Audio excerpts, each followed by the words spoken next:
I'm going to put on my headphones. And there we go. There we go. I'm just going to use a mic for a minute. So we're up.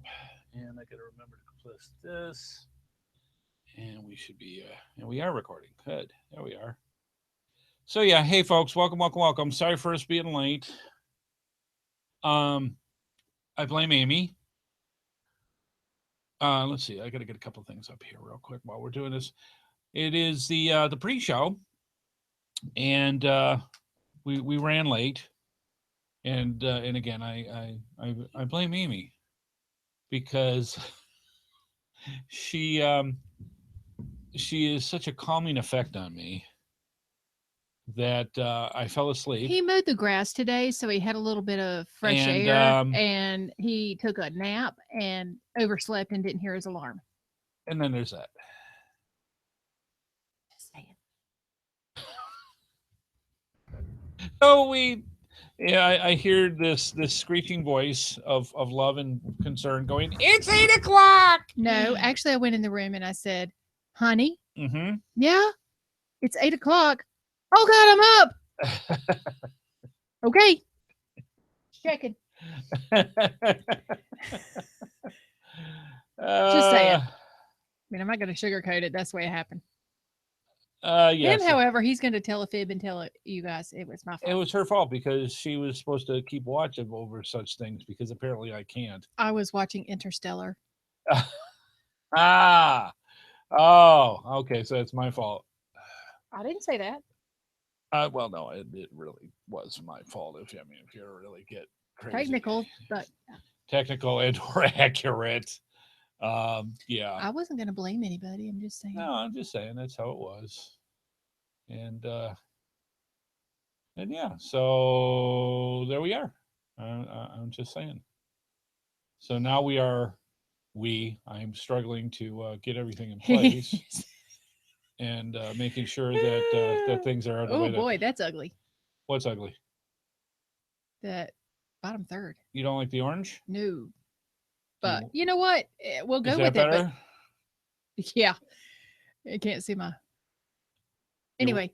Well, I'm not done with that yet either. Hang on a sec. Let's see if this is a little better. Now you're seeing. You said before, folks, that you wanted to see in the background of some of the stuff that we do to make the show. So this is part of the camera stuff that I've got to do so that that works. So there. Is that better? And we don't have the lights on. Oh. So this is I was a little rushed. Were you now? So this is what it's like with us with the lights off. Yeah. Or sorry, it's dark. Yes, it is. And we don't have our show lights on, and that's why this is, because we were a little rushed. Right. So there we go. So see, now everything looks normal after they adjust the camera and actually have the lights on. Thank you, honey. Mm-hmm. So here we are. How you doing, folks? Welcome to the Patron Pre-Show. Yeah. This is what happens when we rush, but we also can find out that we can get the show up and running in like 12 minutes. Because or less when because needed. You were in here in like 5 after, so yeah, so it went up pretty quick. So we apologize for being late. Yeah, maybe 12 minutes. So I'm having coffee now. Is that okay? Yeah, that's wonderful. Okay, it's quite delicious. Okay, thank you. All right, so that's said. I'm trying to think anything else that I probably have forgotten about. Are you recording? We are recording. Okay. Thank you, because that was. That may have been forgotten. That's such a rookie mistake. I'm just saying. After 5 years, it really shouldn't be. I shouldn't have to ask. Yeah, and it was funny because it was very cool last night, completely off subject. Last night we did the 500th episode of the Geocaching Podcast. The show has been on I heard Scott came in. Yes, thank you. For 10 years. And we had a surprise guest show up. And Mr. Scott Burke showed up. So And I'm still rushing. I'm like, go. No, this is why she doesn't see the show notes ahead of time. Yeah, one of the reasons. So it was really cool. His boys' game apparently got rained out. He is in his new house. Cool. They have not unpacked a thing yet. Oh, I was going to say, do they love it? But I guess not yet. And they've been so busy, they can't do anything. So they can't wait till August where everything is going to slow down because they're already, the kids are going to be all-stars in the All-Star League and the whole shot. And very proud of them. Yeah. But it was so cool to have him on doing the show. And we did the history. Yes, I heard part of it. And your side of it anyway. That show has been going since 2007. Before you were in geocaching. Yeah, we are like in our 10 years there. Yes. 10 years of geocaching. And I've been there since episode 198. So that just... And a guest prior to that. And a guest prior to that. You did listen. That was really good. Of course, the door was open. Yes. And I turned the TV off. And you just sat back and listened to the wonder of one person talking because you can't hear anything else. Oh, okay. I was going to say all you could hear was me. Yes. That'll put anybody to sleep. That's usually all I hear. Wow. I'm on a roll. Yes, you are. Wow. Hey, Static J, how you doing, sir? How is it in Ireland? It's good to hear from you. He can't watch tonight, but he's listening from his cell phone. So welcome. Glad you're here. He can't watch and chat at the same time. Right. So he's checking in the chat room. Yep. So, hey, how's it going? Good to see and hear from you. Or at least see you. We know you're there. Yeah. So, yeah, welcome to everybody. So, I apologize for being late. It's just one of those things. And not really. Being older, I tend to take a nap a time or 6. And it's like, okay, I got a half hour, 40 minutes. I'm going to lay down for 15 minutes. I'm just going to lay down for 15 minutes. 35 minutes later and didn't hear the alarm later. And it's like, nothing. I'm just glad everything else was ready to the point that I could just come in and do what it takes to get the show started with that. But so again, apologize for the tardiness, but that's how it is. And we are so glad that you're here. So yeah, I'm seeing and I'm looking it up here. Gmail. And .com.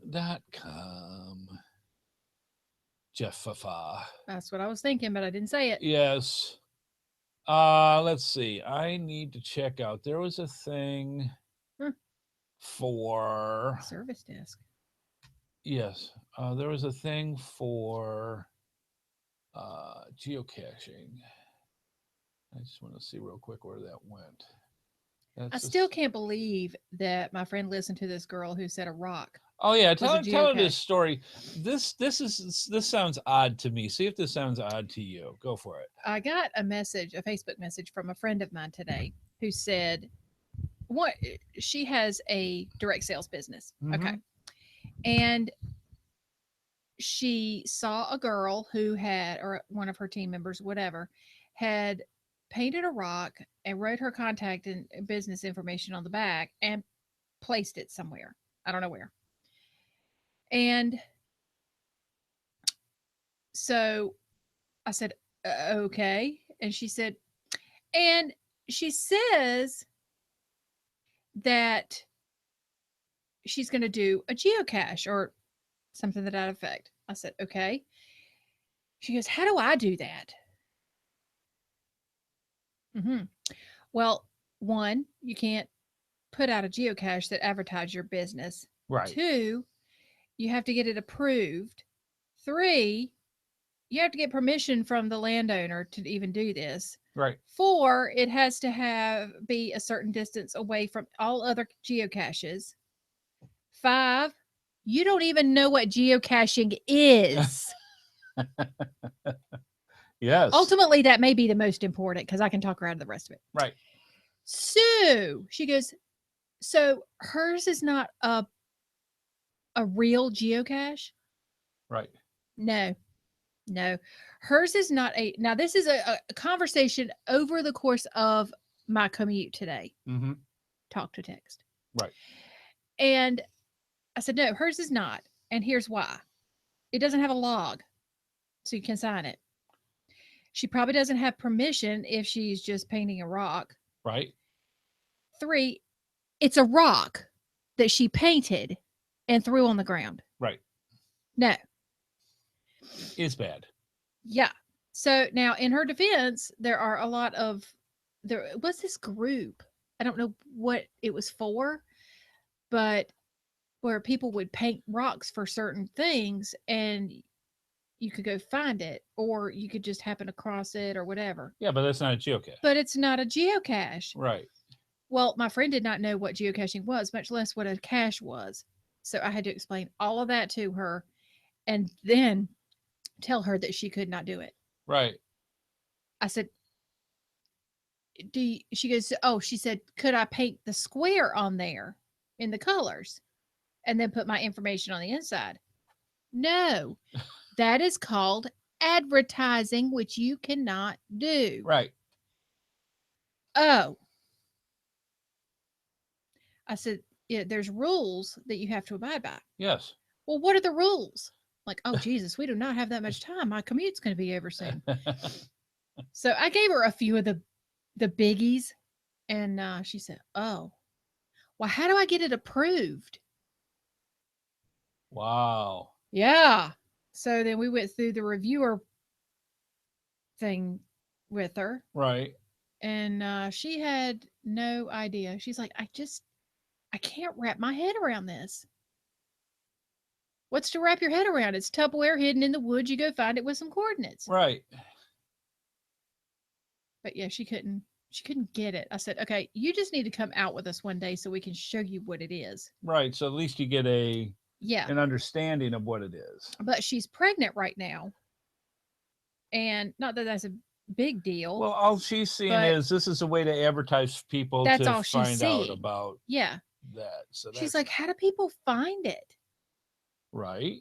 So I told her, I said, you can paint it any color you want. You can make it whatever you want. You cannot advertise. Right. She said, well, can't I just do one like she did? I said, yes, you can paint a rock and throw it on the ground if you want, but it's not a geocache. It's a rock. It's a painted rock you threw on the ground. She goes, do I have to get permission even if it's a public park? Yes. Yes. Said people will throw it away, destroy it, or even blow it up if you do not. And sometimes if you do, but I didn't tell her that. So, yeah. Wow. She had no clue, and I'm still pretty sure she has no clue, but all you see is an advertising opportunity. Yes, that's what she saw. Go with that. Yeah. And which I get. Right. But the girl painted a rock and threw it on the ground. That's why it's so important to have pamphlets and stuff so that you can go through and explain to people. And it's important. And I told her, I said, if you do that, that's fine. Just remember all the crazies that are out there that may call you. Right. Oh, there's that. Yes. Yeah, there's a lot of things involved, and it's interesting. Now throw your rock down, girl, but I'm just saying. Yeah, there's a lot more to geocaching than maybe they think it's just easy like Pokemon Go that you just flip on your phone and go and go. She didn't even know there was a website or an app. Yeah, so how you got the association of the name that way? But yeah, we some other thing that we had set up here as well. You may or may not have received in the mail, but there was an actual survey that was sent out to many people from Geocaching HQ. I don't know if you have to be a Premier member or not. I know it was sent to me. Did you get one of these? Did they actually send one of these to you? It said HQ needs our help and to answer a survey. If I did, I didn't pay any attention to it. Yeah. Anyhow. Sorry, man. So, anywho, for people that did do, there's a survey, and just to let you know, we'll put the link in the show notes for you to answer as well, to go to it. But you can only do it once, which is why I had to go. And while Amy was talking, I was trying to get it logged in as another user. not a geocaching user, another Google user to We do have this. feedback from the chat room, by the way. Uh-oh. So, all right, we'll go over that in a second too. Okay. And here's the questions that they had for this. It said, thanks for taking the time to share your feelings about geocaching with us. We promise that this won't take long. And it really isn't. It's a scale of 1 to 10 or 0 to 10. I'll let Amy just kind of do this since she didn't do it before. Okay. How likely is it that you would recommend geocaching to a friend or colleague? Okay. And let me vote. I'll let you vote. And again, it's from 0 to 10. She voted 9. How familiar are you with Geocaching HQ, aka Groundspeak? Yeah, somewhat. You're somewhat familiar. I'm a little more familiar than you are. Yeah. All right. Okay. Overall, how satisfied are you with Geocaching HQ, aka Groundspeak? Now, a lot of people, I'll be curious to see how you put. Be honest. That's exactly what Scott and the rest of them put. Really? Out of not satisfied at all, slightly satisfied, moderately satisfied, very satisfied, or extremely satisfied, we all voted the same thing Amy just did. Moderately. For whatever reasons that we have. Yeah. So it's not a dig about Geocaching HQ, but it's definitely a show of, wow, maybe there's a reason. That certainly was not a dig. Or a set of a reason. Yeah. But it's an honest answer. How satisfied are you with Geocaching HQ? I will tell you this, Don't ask me if you don't want to know. That's right. Sure. I will tell you this. Over the past few months, ever since Brian took over, I have seen much more visible evidence of things happening. Yeah. There's some than I have in years. There's some otherwise. So there is improvement, but there's room for still moderate. Yeah. All right. So the next one.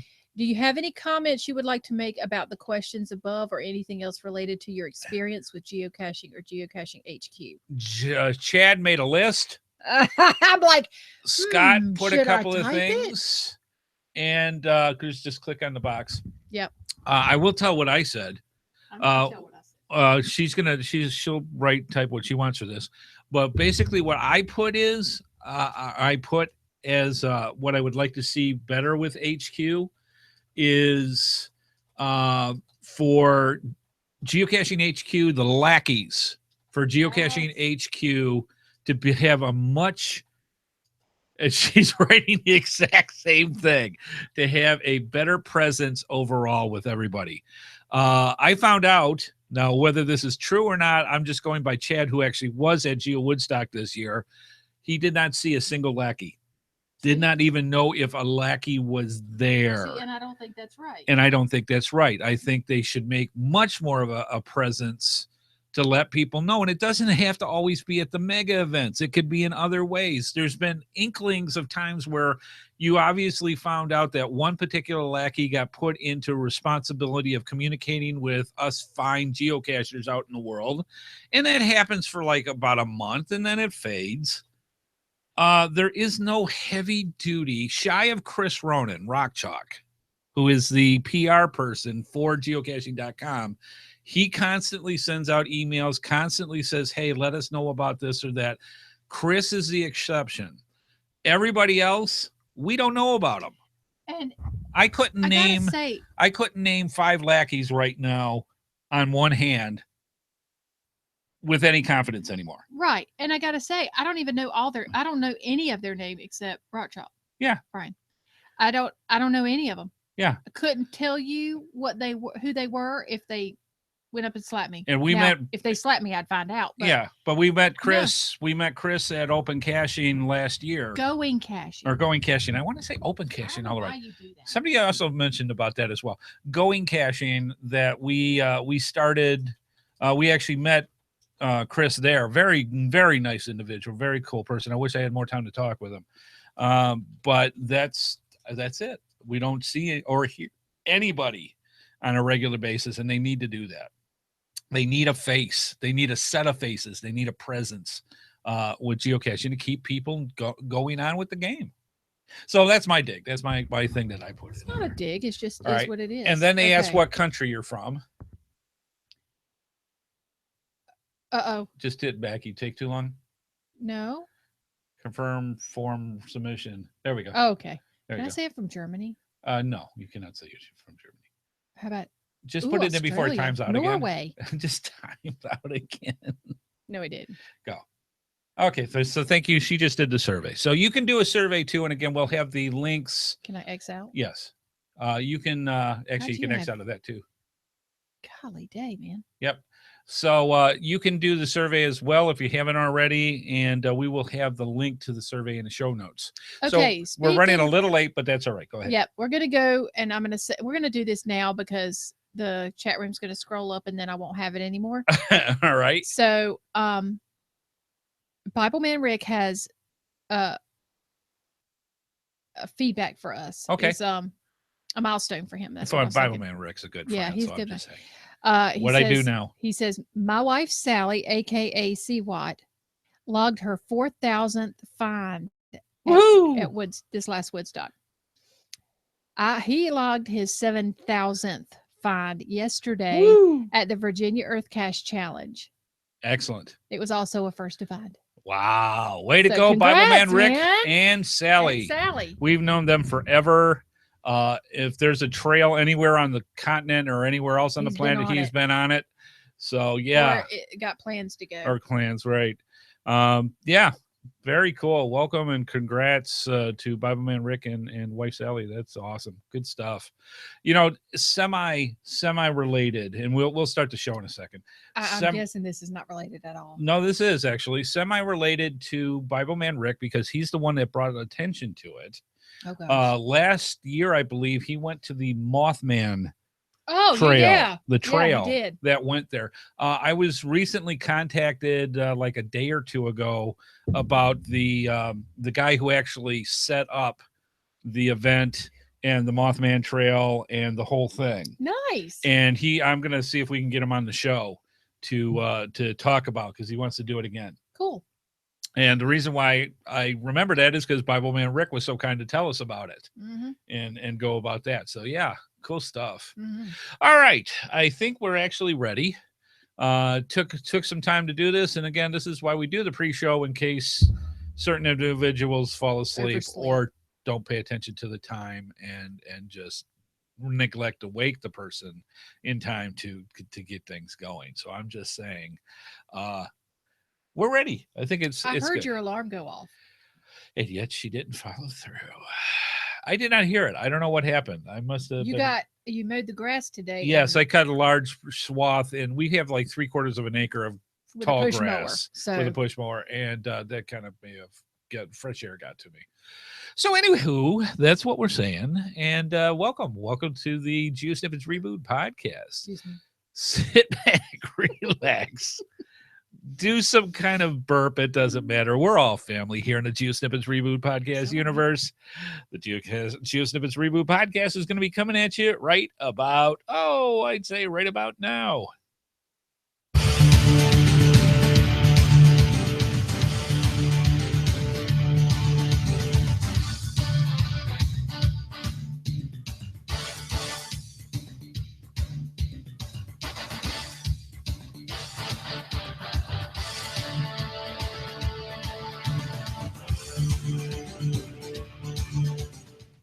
Well, hello, and welcome to the GeoSnippits Reboot Podcast. I'm your host, Andy HeadHardHat Smith, and I'm here with the wonderful, the delightfully, the slightly refreshed because we overslept.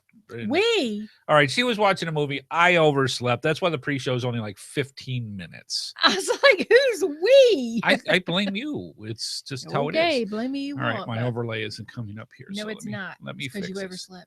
It is. So we are a bit rushed.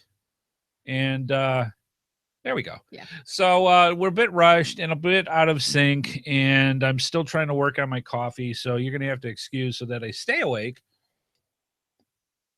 But welcome to the GeoSnippits Reboot Podcast. It's just been one of them days today. Things just happen. Yes, it is all day. It is June 15th. Can you believe it? It is Grayson's 5th birthday. It is our nephew Grayson's 5th birthday. Happy birthday, Grayson. He is seeing Cars 3 tonight and getting to pick where he wants to go. Yes, they're having a special mom and dad only thing because he's got a baby sister. And so she's staying home and painting Grandpa's nails, or Grandpa's painting her nails. I think she had nail her foot painting propped up on him. Yeah. and she was painting her own toenails. Ah, She's 3, yeah. almost next month. So they're off doing fun stuff and And having a tutu. fun. She had a tutu on. But it's June 15th, 2017. So In the next hour or so, both co-host Amy, the HeadHardHatress, and I will bring you some interesting information and tidbits about the game, the sport, yes, the obsession known as geocaching. I have something else. So I need to breathe.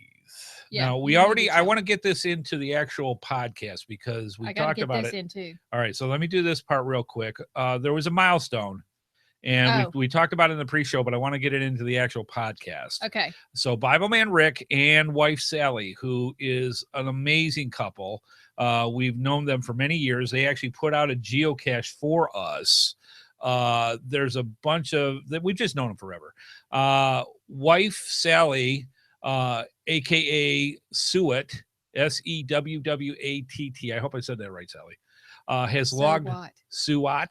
So what? So what? I just clicked. Oh, so and what? Yes, so what? It just clicked with me. I'm terrible with geocaching names. Oh, all right. So what? There Sorry, we go. Sally. Logged her 4,000th find at Geo Woodstock this year. And Bible Man Rick, who has been on every mountain trail in history, they should put a little plaque next to his name for all the places that he has explored in his life. Logged 7,000 finds yesterday at the Virginia Earth Cache Challenge, which was GC3D8MH, and it was also the first to find. Yep. So congratulations to Jim and wife Sally. No. For Rick. Rick, sorry. I don't know who Jim is. I'm still rushing. I got to get my brain to slow down. Slow down, man. Right. Slow down. Bible Man Rick. Okay. And wife Sally for Rick their achievements. Also wants to invite everybody to a event that they're hosting in Norton, Virginia. Okay. It's the Wood Booger. Who knows? Geo Trail 2017. No, it's actually Wood Booger. Okay. If I jack that up, I'm sorry, Rick. It's GC71X25. GC71X25. For the Wood Booger Geo Trail 2017. I'm like, surely it's. I'm intrigued. I'm just saying. Okay. That's a lot of fun. I'm hot in here. Well, we don't have the air conditioner on, so it's going to be a little warm. Why?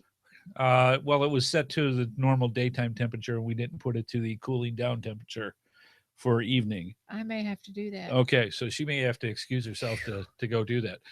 So anyways, welcome, folks. Welcome. Glad to have you here. Lots going on, and right now we're kind of, because we were rushed and somebody overslept, and so we didn't get started the pre-show till almost 8:15 today.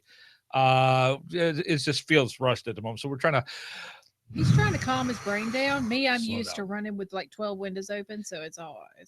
And that's another experience I don't want to talk about at this point in time. Yeah. So anyways, cool stuff. We've got a contest for the month of June, and we are getting an amazing amount of people that have already logged in for it. You still got a little bit of time. You got about 2 weeks. But it is what interesting thing happened in episode 200 that no one caught. That's right. Back about a month or so ago, when we did episode 200, we're at 206 already. So a little over a month and a half ago. Really? Yeah, we're at episode 206. We did something in that episode that no one caught. Matter of fact, we did it several times.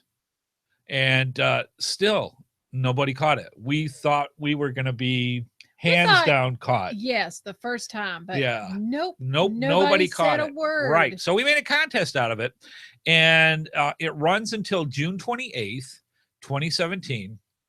You're only allowed one entry per geocaching alias.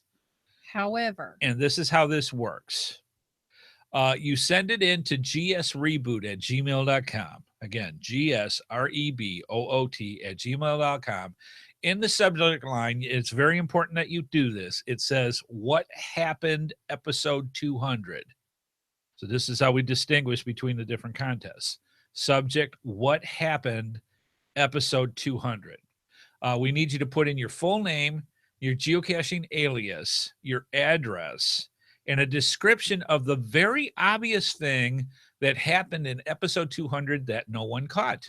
Mm-hmm. Entries must be in by 12 noon Wednesday, June 27th, and we'll have the drawing live here on the show on the 28th. That's Now, in 2 weeks because Amanda's birthday's next week. right. So this is how this works. You have some opportunities here to up your chances when it comes with this.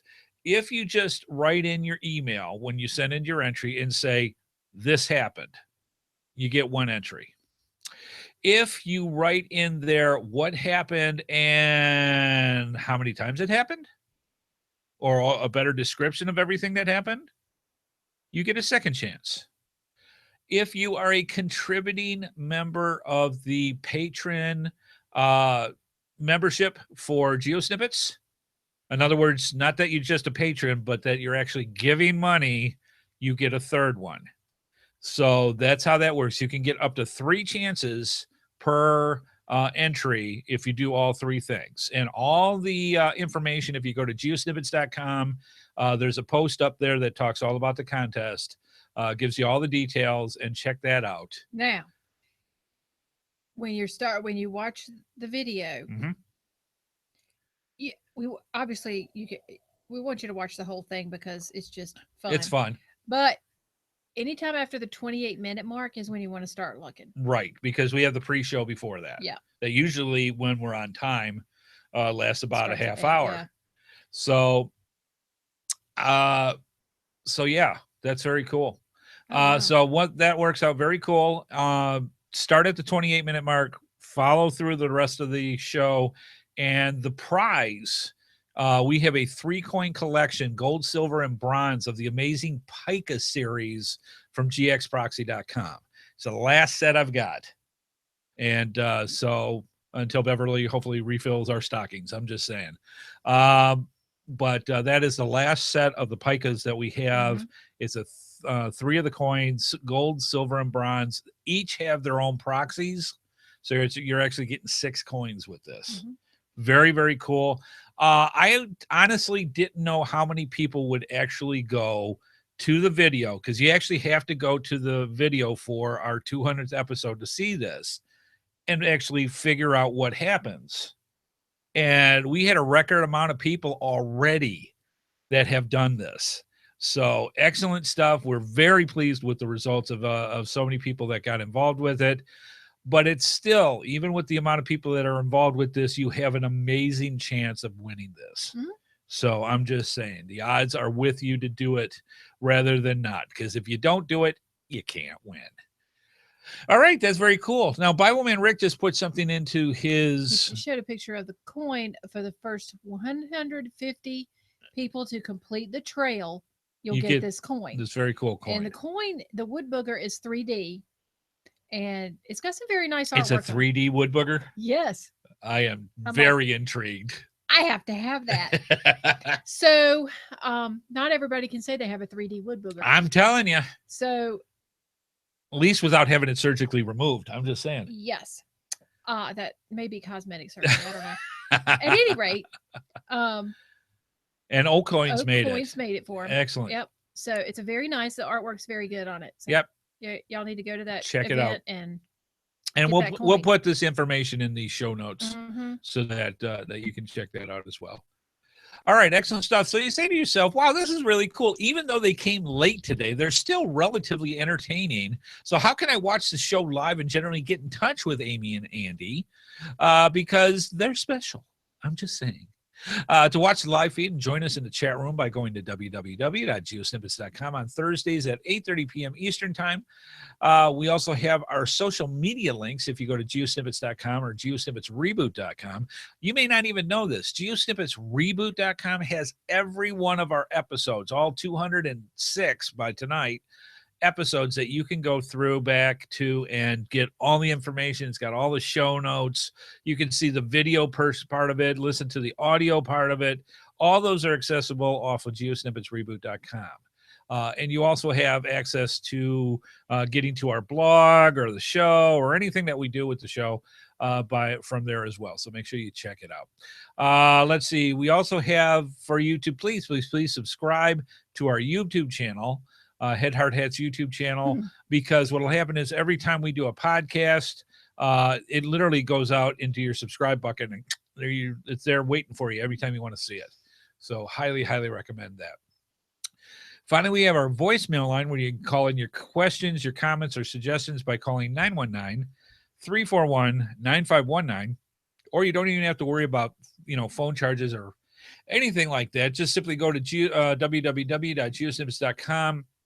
And on the right side of the screen is our select voicemail tab, where if you click onto that, you can go through and literally get up to 3 minutes, either with your mobile phone, your tablet, your laptop, your computer with a microphone, and basically just tell us anything you'd like to know about geocaching. Comments on past shows, comments about shows you want to see, different milestones, things that you've gone through. Ask Amy a question. I mean, there's all sorts of stuff that you can do with that. You can ask me too, but that's not as much fun as Amy. I'm just saying. Just saying. It's much more colorful with her. So that's how that works. It's a positive statement. It is indeed, and it's free. So by all means, please, please, please, give it a try, and we'll go from there. Now, wife Amy's actually doing this, so we can actually do. Normally, we do viewer feedback or news or stuff, but we already talked about the survey that you can take for your opinions about Geocaching HQ. We'll have that in our show notes. We talked about that in the tail end of the pre-show. But we also have the winner. Okay, of the geocaching quiz number 12, acronyms. Right, and I'll tell you what. Just pop in and take over. She just takes over now. Now, here's the prize. Okay. Right? You need to type this in for me on that. Yeah, because he just figured out what it is. Right. It's a covenant prize. Yeah. All right. He just found out. There are, from coinsandpins.com, there are 3, count them 3, trackable flag, trackables. They're trackable flags, and they're very popular. We've given them away 1 billion of these things, or at least a bunch, over the years, and they're fantastic. And I think this is my last 3 that I have from Coins and Pins. So we need to get from Aaron to give us more goodies too, because I think we're starting to run low. So these are the last of the Coins and Pins trackable flags. We've got Kansas. We have got Maine. Do you want me to type that in? No, that's all right. And we have got Hawaii. So those are the 3 that we give. Now, this goes to a very special person who sent in, because what happened is we had last week HeadHardHat's geocaching quiz number 12, and it was about acronyms. And something very surprising came up. Very surprising. I read the remarks? Yes. Okay. From almost everybody? Yes, literally almost everybody. Yeah, it said this was a tough quiz. This was a tough quiz. We were seeing, now you could have up to 30 points. Mm-hmm. From the people that sent in, and we had quite a few people that actually sent in for the drawing, the average was below 12. Really? I was going to say 12. And they were less than 12. Was hard. It was a very difficult quiz. I didn't think so, because a lot of these were common. Yeah, to but me. You also had the answers in front of you. Well, hello. It was so easy. I don't understand. The the other part that was not taken under consideration, but I guess kind of should, is many of the remarks came from people from other countries.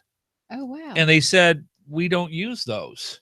Huh. Okay. And so it was like, but they thought it was great to learn what the new acronyms were. Yeah. And so it was very rewarding to go through and do all these. But a lot of the people, even the regulars, were like, I Americans blew are always this using one. The easy way out. So no, really that could be.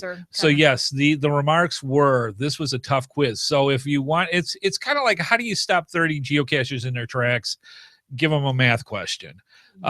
Same thing with acronyms, apparently. So they said it was a great quiz. They loved it. That it was very cool to do. Just very difficult. Okay. All right. So we'll have to remember that. Our winner. Yes. Winner chicken dinner. Yes. Is Adventures with Dan, but yes, we need your address, Dan. Yes, Adventures with Dan. Now, Adventures with Dan is a very cool. We met Dan a couple of times. Yeah, we met him at Going Caching the first time. Yep, and he's a very remarkable individual. Mm-hmm. He goes out and he does geocaching videos on YouTube. Mm-hmm. Very similar to somebody else I know And no, I'm not talking about Joshua. First person I thought of, actually. Yeah, when you're the grandfather of videos, it's like, okay, well, we just have saying. to actually go caching in order to make caching videos. Right, and that is part of it. So anyways, congratulations to Danny. He's an amazing guy. He does have a YouTube video or a YouTube channel out there called Adventures with Dan, and check it out because he's got a lot of good videos out there. So Dan, you get the 3 prizes with the 3 flags. If you send us the address. If not, it goes back in the pot and of the massive geocaching studios of which we have. Now, before we do it's our closet, our poll of the week, I want to say congratulations to somebody. Okay, go ahead. Because he has a lot of really good things coming up. Does he now? Yes. And who would that be? He's in our chat room. Okay. He just told us all about it. Yep. It's Uncle Casher. Oh, he yeah. has 2 grandchildren he's waiting for. 2? Yes, to be born. Oh, my. And he's got a wedding coming up. For himself? I don't know. He did not say. He said a wedding, though. A wedding. All right. Congratulations. So, 2 kids are being born and somebody's getting married. We love Uncle Casher. So, yay! Congratulations to that. And this is why the GeoSnippits Reboot Podcast universe is so cool, because we could just bring in any part of the show and just do this stuff. It's like, hey, stop. Hey, what's going on? Because Hey, that's why we have the world famous chat room where we have geocachers literally from around the planet all the time that come in and just tell us all good stuff, and we bring it up on the show. That's what we love about this thing. All right, moving on to the geocaching poll of the week. This was an interesting one, and I'm going to bring this up. It deals with pets and geocaching. So I'm going to bring this up for wife Amy, and we'll go from there. How often do you take one or more of your pets geocaching? Right, and we weren't specific like dog or cat, but nope, because there's a lot of people that take different. Yeah, we've seen a geocaching ferret. I mean, there's just all sorts of stuff. I was loving that. All right. Okay, so at 8% is tied. Okay. All the time, or more than less. Boy, that's pretty much the same different sides of the spectrum, isn't it? Yeah, so either you take them all the time or you take them more than you don't. Right. All right. 11% periodically. Okay. 35%, I don't own a pet. I'm sorry. I'm sorry. Will you want one of mine? Yeah, we've got 4 cats left. Yeah, if anybody wants, Barry left. What do you mean? Barry is gonna. Well, she's not a geocaching cat. I want him to dwindle, and then there was one. I'm just saying. 38% before I smack him is never. Never took an animal geocaching. I used to take Emily all the time. Yes, Emily, our geocaching puppy that's no longer with us. Just saying. It was one of those things when you take your animals with you, because I've got people that have sent us pictures of their 2 dogs that they took, yes! or all the other ones that they've done with them. I know people that use their horses. That'd be awesome. I have not seen too many geocaching cats, but hey, I'm not going to discriminate. I've seen some very outgoing cats. Yes. So whatever your pet is. The puppy in the picture was actually at our house. Yes. And I freaking loved it. The picture, you can actually go. We have, if you go to geosnippits.com, on the right-hand side, you can see how to get into the polls by going to Google+. And we send out a poll every week. We now have also included in there all of our polls. Every poll we've got like 90 some odd polls now. Oh, and you can go in and put your 2 cents on any ones that you want. They're open for you to, do you want to go turn the air conditioning on? I'm hot. Okay, yes. Do that and I'll take care of this. Thank you. So the picture that when you look at it is Corey Stevens with a brand new dog that Scarlet, who he just picked up here in Raleigh, North Carolina. He actually spent the day with us so that he could do all this, because he had such a long layover. So we stayed overnight, and we took him in the next day to the airport. Scarlet is an Egyptian dog from an Egyptian breed that is extremely old. And it was a puppy, and we fell in love with it because it was just amazing to play with the dog in that. When you go geocaching with your animals, there's a lot of things you need to keep in mind. The first aid aspect is always huge, because you never know when they're going to get a splinter. So you got to bring your little canine or animal first aid kit with you, because they can have the same kind of ailments any human can get when you go. You've got to be cognizant of the animal around you. Some people use leashes, some people don't.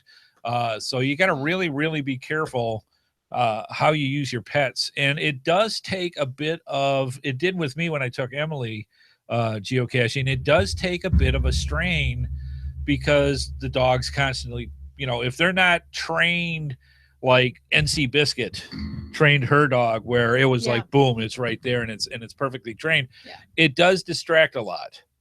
Well, but it's fun to take them out. Exactly. It is a riot to take them out and have a good time walking the trails. And little Scarlet, you can pick her up and tote her. Yeah, exactly. I wonder how she's doing. I don't know. It's been a while Corey, since if you're listening, send me an updated picture. Yes, and we'll check it out. So, anyways, dog. Yes. So in the gallery that we have now for all of our polls, it's literally called the GSRP Poll of the Week collection. And we'll have a link in our show notes. And again, you can get it off of the right-hand side of the website at geosnippits.com. Check it out. I mean, it's a lot of fun. If you like doing polls, there's a bunch you can do. Put your 2 cents worth in. It'd be really, really cool. And again, we get a new poll each week. The new one's already out. And they're just playing a lot of fun. All right, good stuff. Let's move on.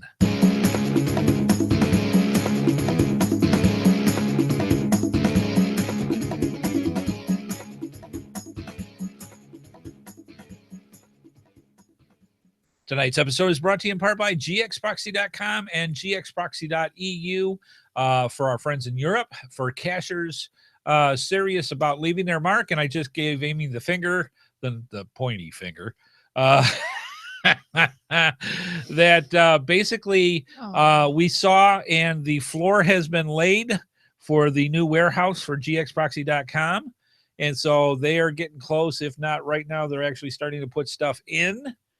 And they're getting ready to rock and roll. So cool. I can't wait. So I can't wait to hear from Beverly, and I wouldn't mind going over and just seeing what the warehouse looks like. We have to go to Pennsylvania. It's in Pennsylvania. I'm just saying. We're like 4 states away. Pshaw. Pshaw. Another 12-hour ride. Who cares? So anyways, we're very excited about them getting back and going from that. And yeah. All right. That's how it goes. Go ahead. Also, coinsandpins.com, the best place to get custom coins, geocoins, lapel pins, and patches made. Go through our GeoSnippits links and use the promo code HardHat for a 10% discount. And FYI for our listeners, you can sign up for their newsletter to get notified of when new coins and patches are available for sale. We're also very thankful to all of our sponsors. And if you want to see more of their products, please be sure to go to our GeoSnippits websites and simply click on their logos. Not only do you get great deals, but it helps our program as well. Absolutely. Moving on.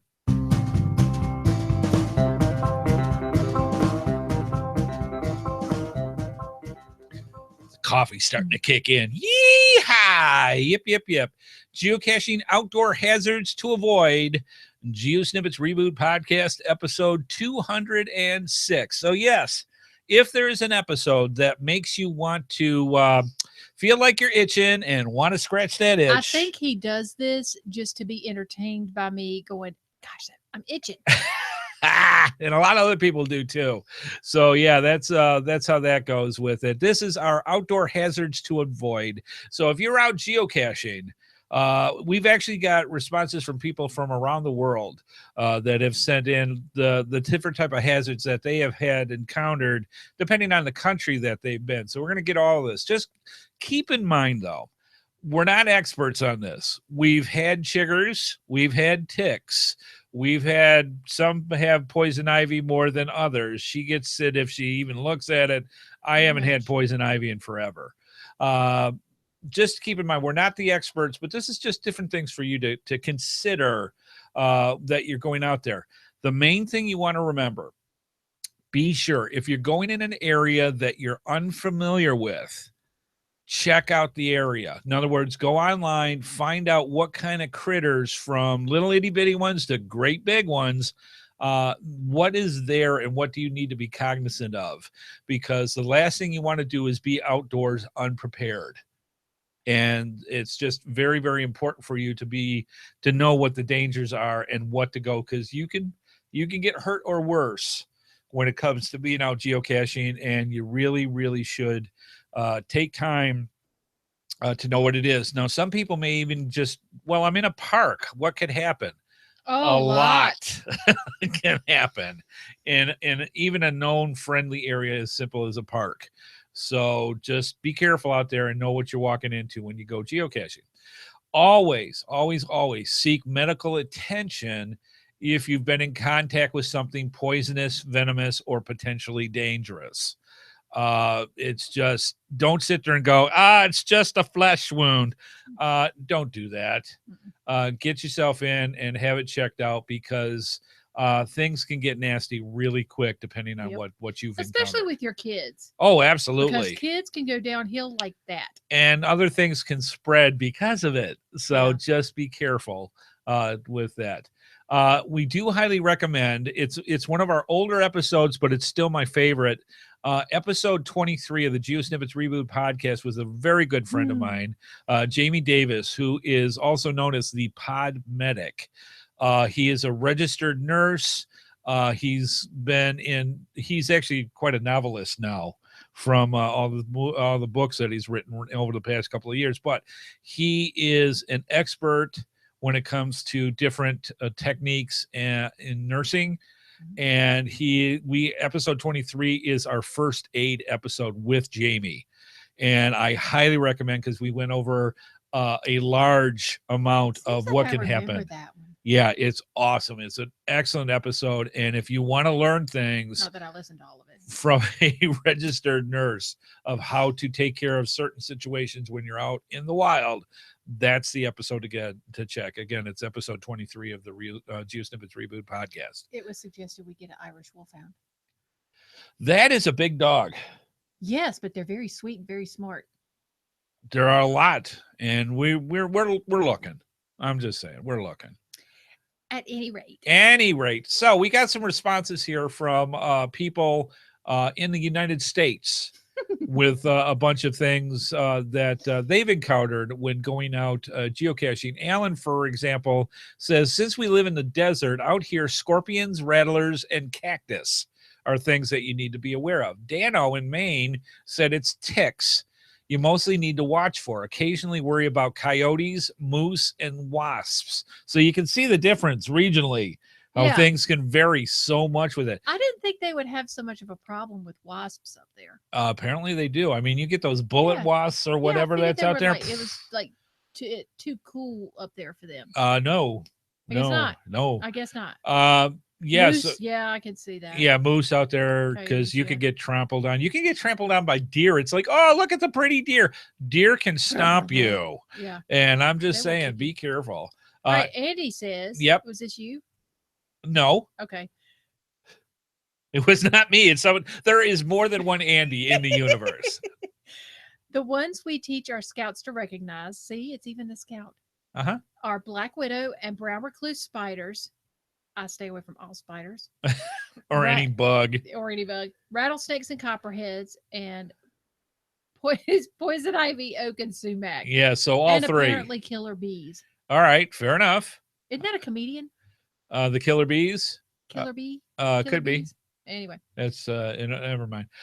Nick in our area says rattlesnakes are a common danger, and I have received numerous logs on my caches about people with kids almost sitting or stepping on a rattler. That's scary. Keep in mind, this is one thing we bring up every time about rattlers, and any animal really, but specifically snakes. If you have an ammo box that is metal, it retains heat from the sun. They love going underneath and just soaking in the heat based from that. Poke it and move it with a stick, because that's where HeadHardHat's number one rule. Poke it with a stick, because they love going underneath it. And it's not just snakes. There's all sorts of other critters that do as well. And it doesn't have to be ammo boxes. Nope. So be careful when you're out there. And Steven. Yep. Sorry. That's right.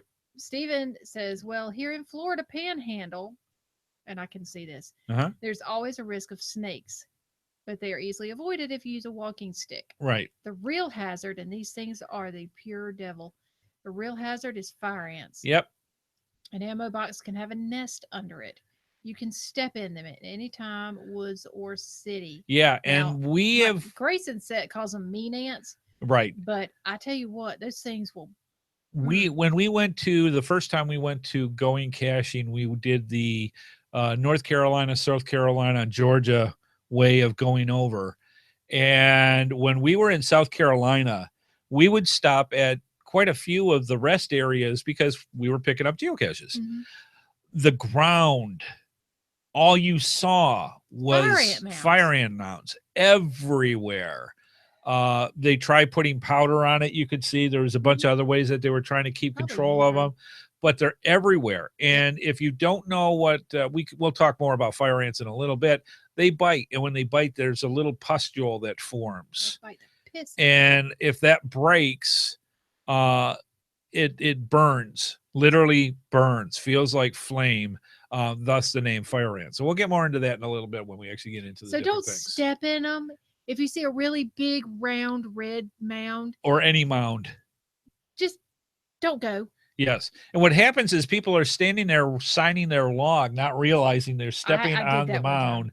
And yeah, we were in a rest area, and we were gonna do a video, and all of a sudden she's like, ow, ow, ow, ow, ow. And it's like, yeah. And so literally she was practically stripping herself naked as she was running down the parking lot. And that was attractive. That was It says, so much easier in Australia. Everything will kill you, so stay away from everything. yes, and we actually have some from folks from Australia that sent in. So we're gonna start with this one about poisonous plants. How to identify. Now, there is several different sayings that you're gonna talk about. I'm Now, already itchy. I'm gonna bring this up. Told you, this He deals does it on with purpose. the basics: poison ivy, sumac, and oak, which comes up here. And I'm gonna bring this up on the web page for you to actually see it and go from there. So you can actually see some of the stuff. So this is from the CDC, the Centers for Disease Control and Prevention, and they talk all about geocaching or about poisonous plants. And the theme that you really want to go with is leaves of 3, let them be. If you are looking at, I'm seeing if I can bring the part that's up in here. I don't want to bring up some other ones because some of the stuff can get gross. But what you want to look for are plants like this. There is ivy out there that is not poisonous.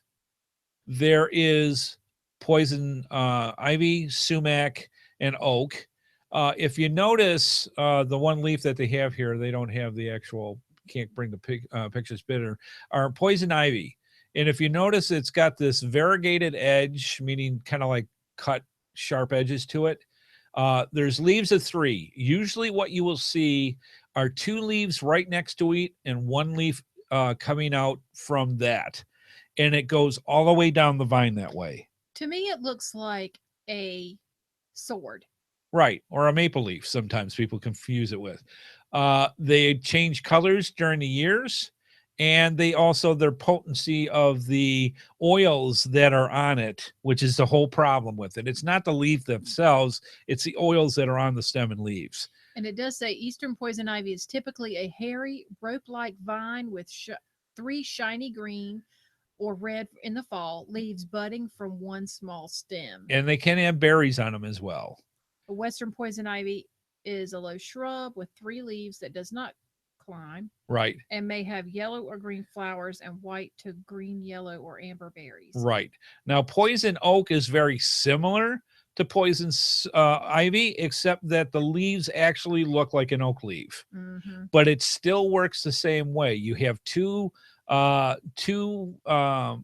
that go off from left to right, and 1 leaf that ejects out from there. Mm-hmm. And again, it's in streams like that literally is poison oak. Now, poison oak, depending on the person you talk to, I've heard a lot of people say they're slightly allergic to poison oak. Other people are really allergic to poison oak. Yeah, you can be allergic to one and not the others. Right. Or exactly. all 3 or none or whatever. Yep.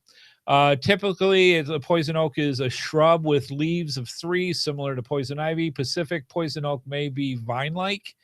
may have yellow or green flowers and clusters of green and yellow or white berries with poison oak. And then poison sumac, which I never could believe that, but some people are really, really allergic to it, is a woody shrub that has stems that contain 7 to 13 leaves arranged in pairs, may have a glossy pale yellow or cream-colored berry with it.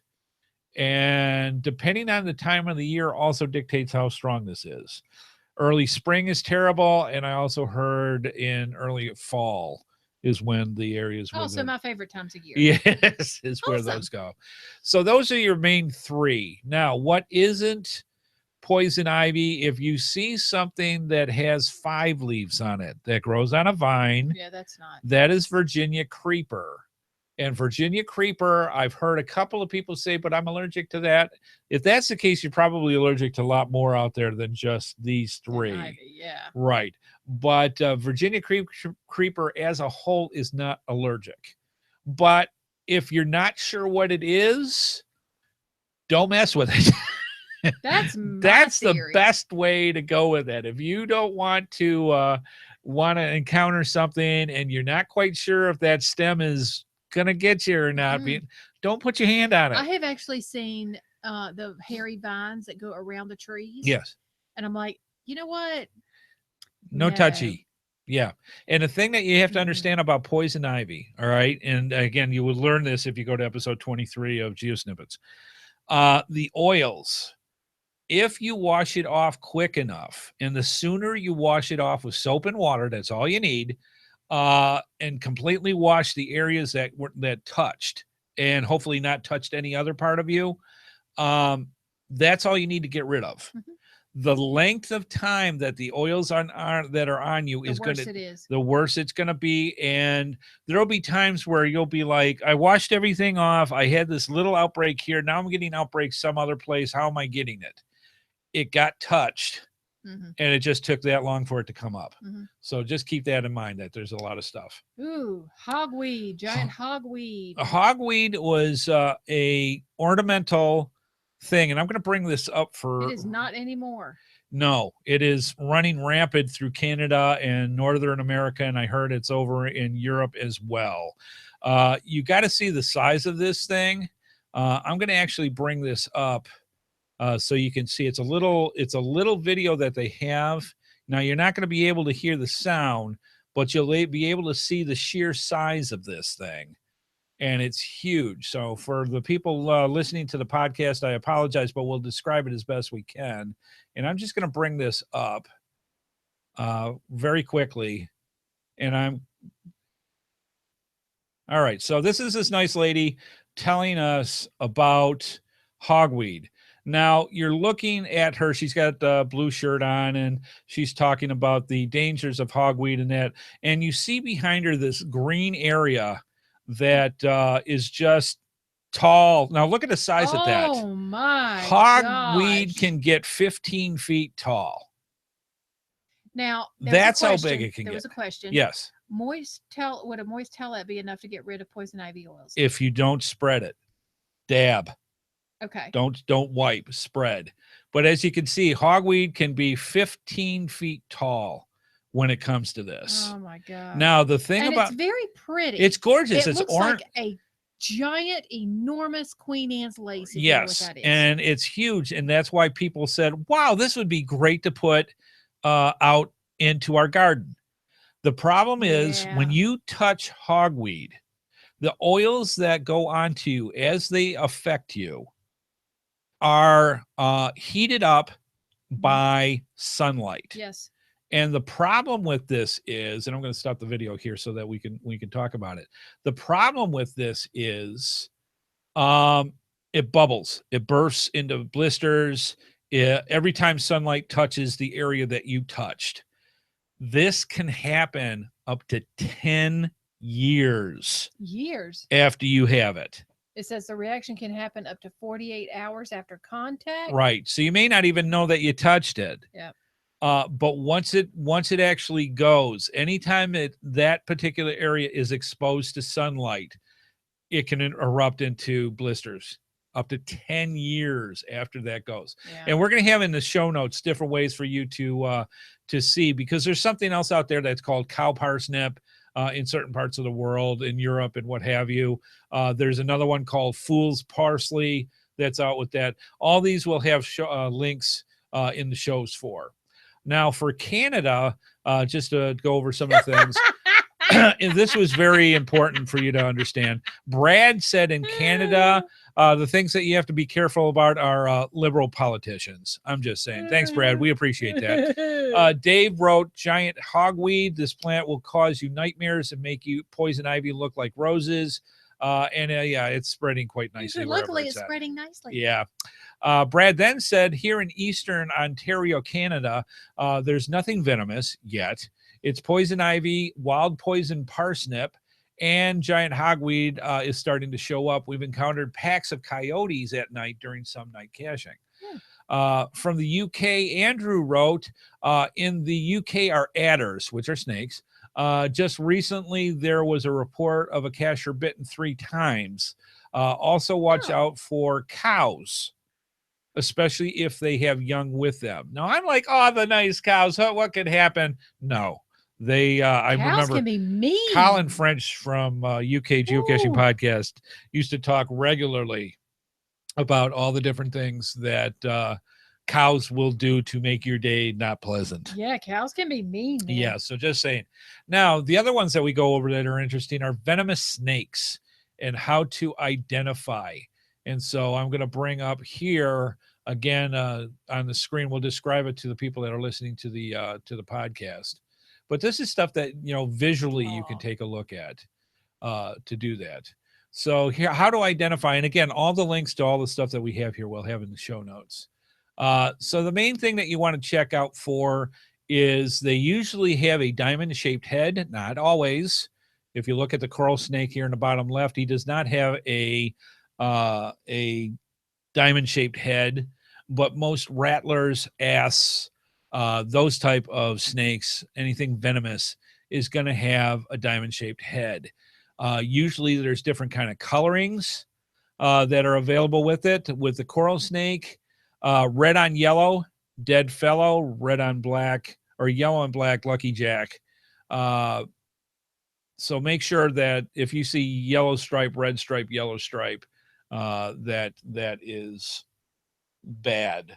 So, because there's king snakes out there that do not have that, but they have the same colorings. So just keep it in memory. Red on yellow, dead fellow is the best way to remark with it. There's tons of stuff that you have to make sure. Cottonmouths, which are not Mississauga. What am I thinking of? Cottonmouths are, and I'm trying to see where the other happened that they have. They don't have the other name for it. Water moccasins is what I'm thinking of. You have to watch out for rattlesnakes. Obviously have the little rattle, but not always. They have the water moccasins out near my mom and dad. Yep. If it's a young snake that is out there, it may have a yellow tail at the end of it and hasn't developed its rattle yet. So keep that in mind. They also have the different look here on the side where we're showing with copperheads that have the inkwells on the side that they go through and have coppery brown, bright orange, silver and pink, peach. Young also have yellow tails at the end. Keep in mind with copperheads, especially in the fall, they blend in with fallen leaves very nicely. And tree bark. So be very careful with that. And again, with the with coral snakes, there are some in North Carolina. Very rare, but they are on the East Coast. You just have to be careful that other snakes like milk snakes and such look like them. So the main idea is if you see something like this, leave it alone. Leave any snake alone. Yes. And then you don't get bit. The most times people get bit is because they tried messing with it or tried picking it up. Just leave it alone. Yes. It does not want you to mess with it any more than you do. Yeah. So just be careful. And again, here's the saying: red to yellow, kill a fellow; red to black, lucky jack. So that's what you want to keep in mind with that. So yeah, there's all sorts of different snakes, different colorings. a lot of things that you want to go through and just make sure of, because there's a lot of beautiful snakes out there. They all can bite. Yes. It doesn't matter if they're venomous or not. They Yes. all can bite. So just be careful, Yes. because that's something that you don't want to have happen anyways. Here's our remarks from our good friends down in Australia. Oh. And Geoff said, dude, this is Australia. Everything's dangerous here. Angela wrote, he's not kidding. The sun is out to get you and the rocks. Don't get me started on the rocks. Scott said, in Oz, it's the snakes, spiders, crocs, and drop bears. Oh, Angela, as a Canadian who came to Australia, here's my list. And she's got a good list. We're going to go through this. Have a good list. We're running late. That's all right. Snakes in long grass. I've been told to stomp loudly during snake season. Never put your hand in a hole that you cannot see in. Well, that's a good. Yes, poke it with a stick. Spiders in holes tend to be the deadliest. Snakes too. You might think you can pull your hand past a wombat in his cave, but if he stands up to defend his home, you will lose that fight. There you go. Never walk through a spider web. A good rule of thumb for me too. That's why she pushes me. Yep. Never reach into a spider web. Why would you do that? Always wear sunblock, wear a hat, wear proper footwear if going off the beaten path. No open-toed shoes. Always have drinkable water on hand. Never run out. I've gotten quite ill after a half hour of high temperatures, and I ran out of water after 10 minutes. Wow. So, yeah. There is a very cute, very short video. Unfortunately, we don't have the time to show it.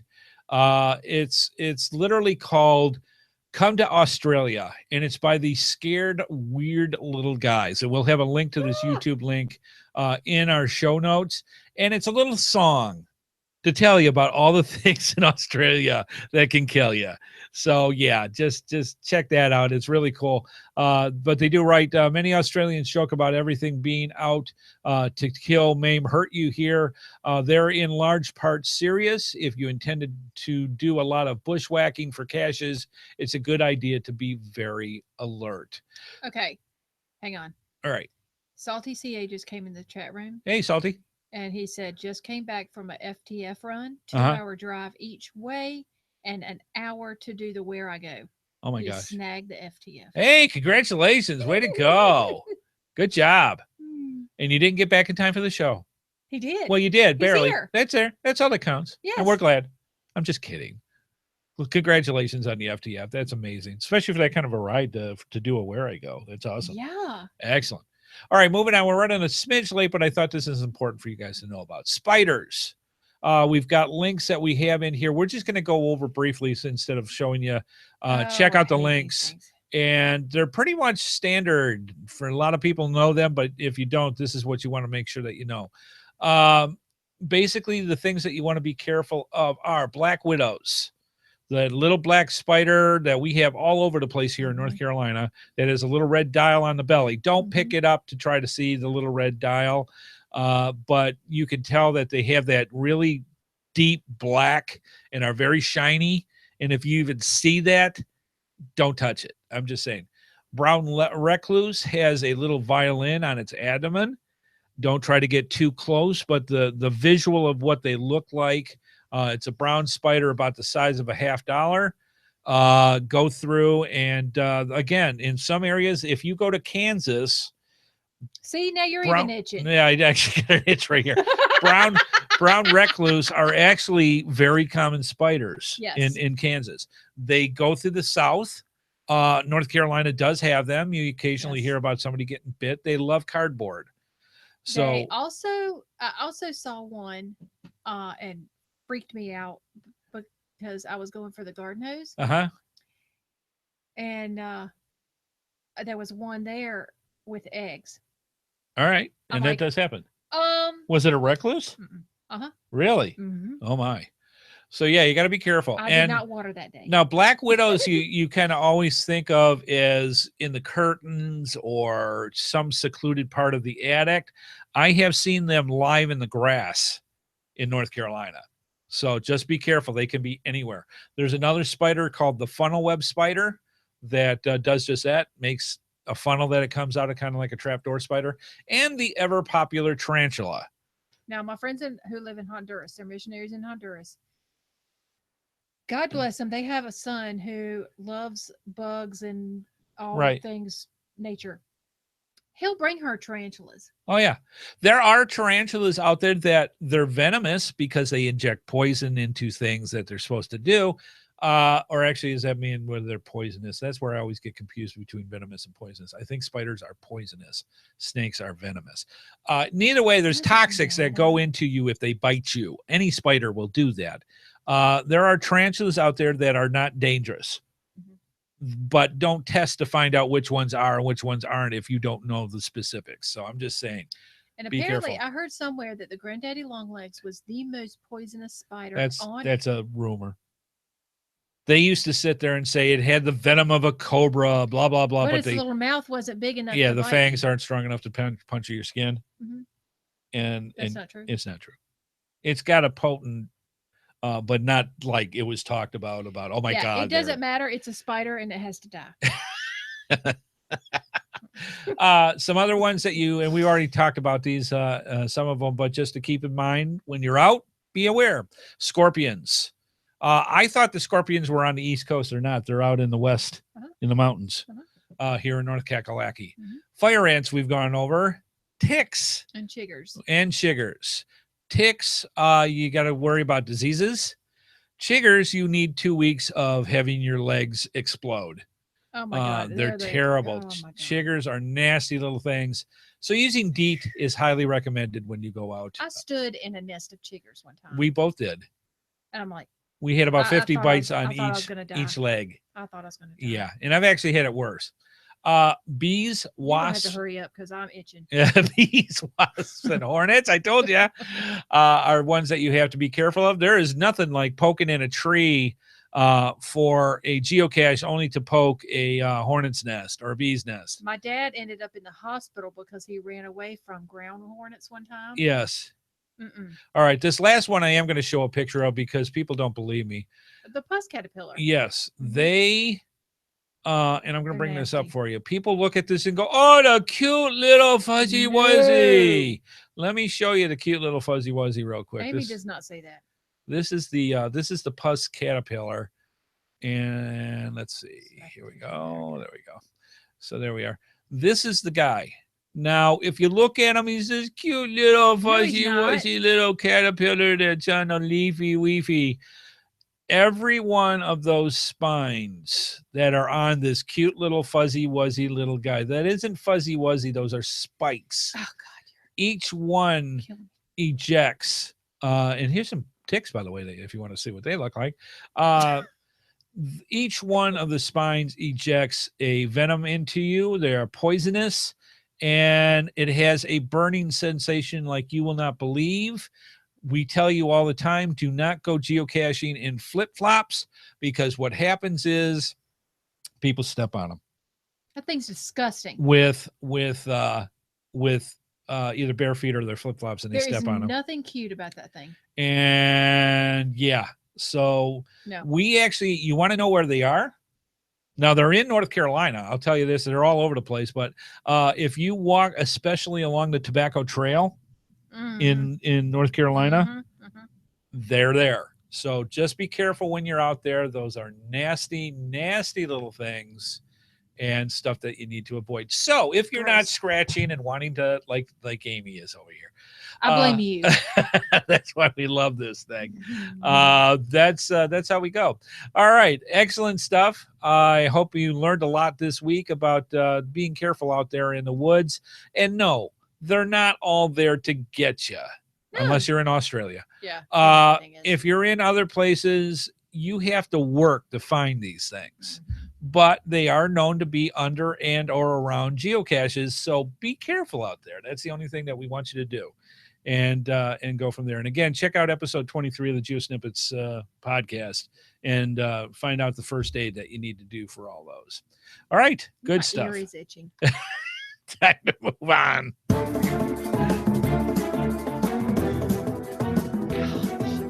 See? Stop. Itch. You're support helps keep all the GeoSnippits Reboot shows running along. Please consider making a PayPal donation through the link on our website to support our efforts in your ongoing entertainment. From all of us at GeoSnippets, we thank you. Absolutely. And as you know, it costs money to do podcasts. We have some new patrons that just started up, and we are very grateful for that. We'd love to have more. The more, the merrier. And all you have to do is go to geosnippets.com or geosnippetsreboot.com and click either on our PayPal or our Patreon logos. And if you can throw us a couple of bucks to us each month, we would greatly appreciate it. Literally helps keeps the show going. We can't do it without you fine folks, and we appreciate for everybody that's out there that does it. And if you're considering it, please join up with the rest of them and help keep the show going. Again, thank you to everybody that contributes. All right, moving on.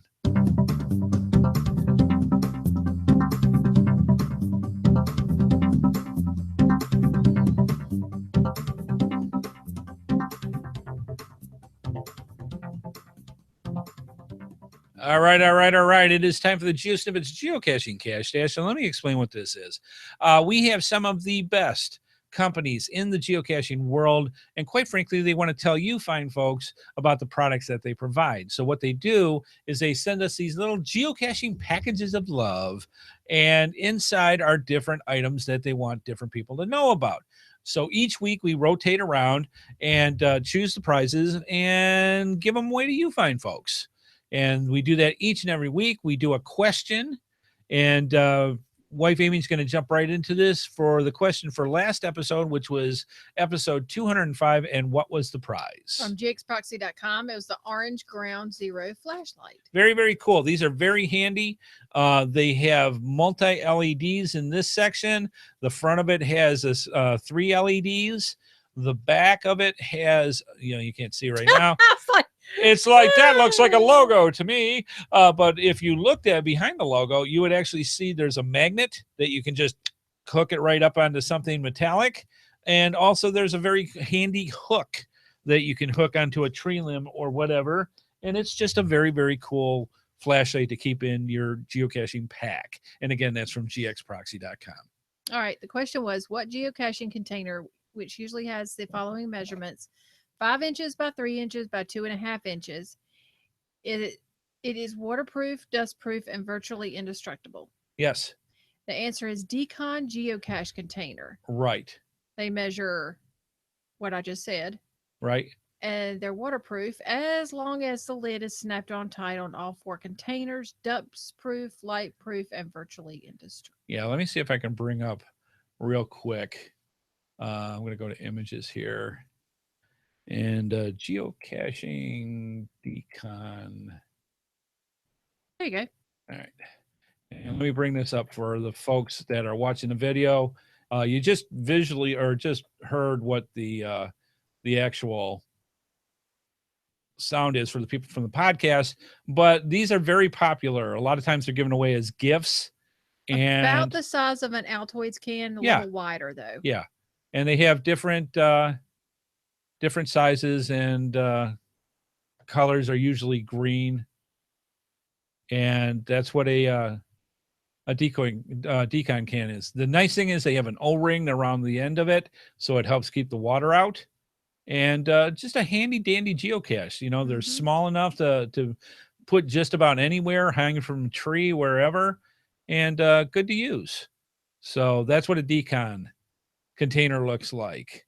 All right, so this is how this works. We have on my handy dandy tablet here, I have a random number generator that goes between 1 and the total correct number of answers that were sent in to us. And I'm looking right now. I got to put the actual number in. There we go. And that space go. All right, so we have the total number of answers that were sent in to us, and I'm going to put that in the random number generator. And then we will pick, because wife Amy flipped her magic coin, and the way that this works is, say the number is 4. It is not 4. And for example, the if she flipped heads on the Magic Geocoin and it was 4, we'd count 1, 2, 3, 4 from the top of the list. If it was tails, we'd count up 4 from the bottom of the list, and that would be our winner. It adds a little bit of randomness. Wife Amy, are we going heads down or tails up? Tails. Tails. All right, so let me bring this up. And the winner goes to, and we'll see if this is legal. Oh, yeah. Is that all set? Mm-hmm. Okay. The winner of the flashlight from... He's actually in the chat room. Yep, and is actually in the chat room is Uncle Casher. Mm-hmm. Uncle Casher, congratulations. We've got your address, and we will get that out to you as soon as possible. Congratulations. And it's just that simple. You get put into a drawing just by answering the question, and away you go. You got really good odds each and every week to do it, but if you don't play, you can't win. So that's how that works. Now, to be eligible to win a prize from the Cash Stash, all you have to do for this week is to get your correct answer in, and we're going to give the question in a minute, by June 21st, which is next Wednesday. Email it to gsreboot@gmail.com. That's gsreboot@gmail.com. Subject Q1, episode 206, which is this episode. All correct answers will be put in a drawing, just like you saw. Some weeks for the people in the live chat room will have a second prize, but sorry, folks, not tonight. We do have it at least once a month with a very cool prize for the people that watch the show being recorded live. So it gives you a chance to win something right here, right there. But for question for episode 206, wife Amy has no idea what it is because I didn't have time because I was sleeping to write this down. So it's actually 2 prizes that you get with this. Okay. One is this really cool. Who's it from? This is from coinsandpins.com. Actually, both of these are from coinsandpins.com. It is the Travel Sea Turtle. Last one that I have. Very, very cool. Glows in the dark. Yes, it does. And it is very neat to have on your key ring or put on your pack or whatever. And again, it's the Traveling Sea Turtle. And the other one, which is trackable. And the other one, these are so cool. I've only got a couple, and I'm giving this away. I can't believe it. This is from Coins and Pins.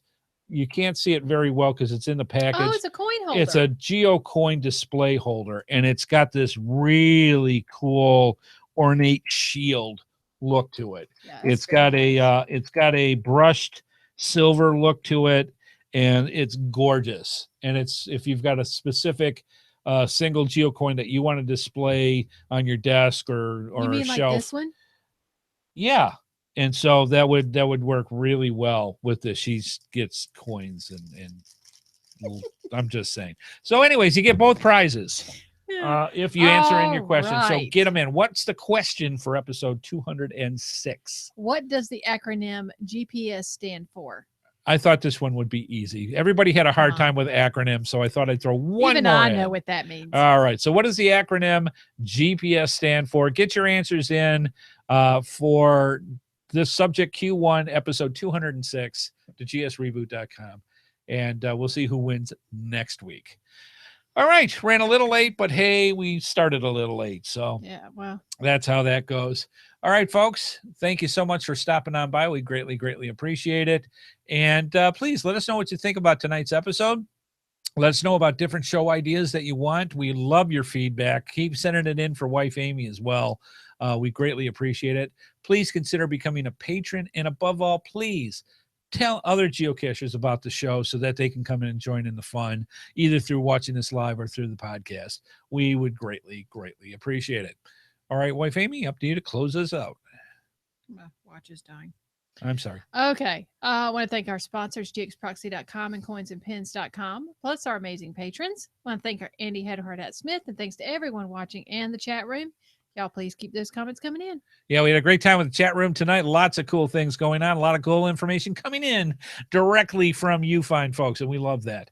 We want to say a special thanks, of course, to wife Amy, who this show would not be the same without, even though she is rather scratchy at the moment. Just saying. All right, folks, have a good one. Have a safe one. And we will see you out on the trails. Bye-bye, folks.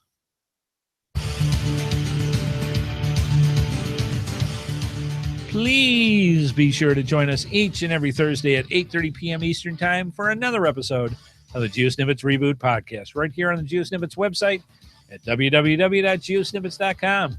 The video version of our show is available on YouTube, and the audio version is available on iTunes, Stitcher, Blueberry, the Tech Podcast Network, Google Play, and many of your favorite podcatchers.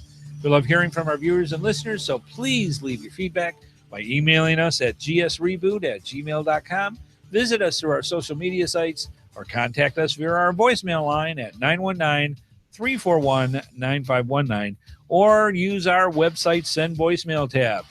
The GeoSnippits Reboot is a HeadHardHat production and is produced by Amy and Andy Smith. This show is copyright 2017 by Andrew T. Smith. All rights reserved.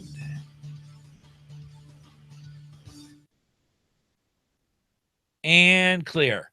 So yeah, if everybody's there scratching or itching or whatever happens, because you don't actually scratch, you scratch the itch, you itch the scratch. Okay.